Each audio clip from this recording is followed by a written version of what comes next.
When we're looking at the 8 limbs in the Yoga Sutra, there's the yamas, the niyamas, asana, pranayama, pratyahara. So the way we work with society, the way we work with ourselves, there's basically thinky, feely stuff at the beginning. And then we start to work with our bodies and our breaths. So we learn to control those things.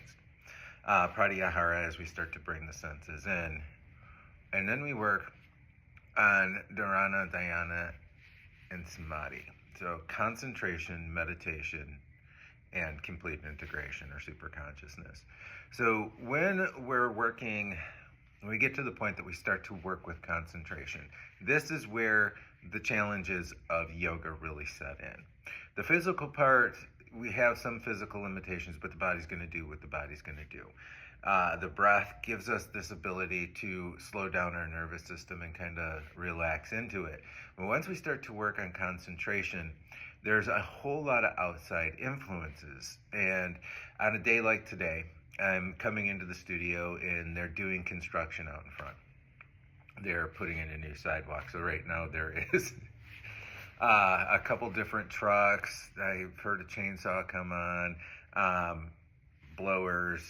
There's a backhoe, but all this is going on, and we also have like a fire station across the street. The benefit of having these things is that's how really real life happens.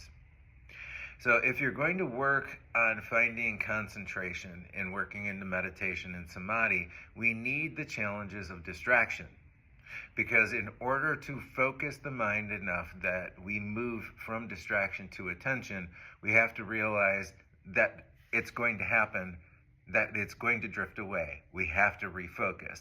And when we're sitting in a space that there is noise, you begin to listen to the noise, but don't attach to it. Don't label it.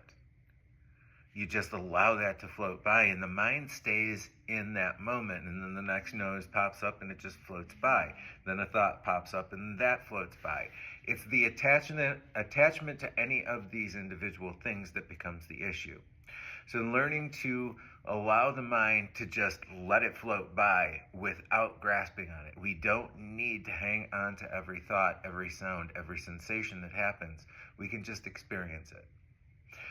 So hopefully you find something useful in this. If you do, let me know. Namaste.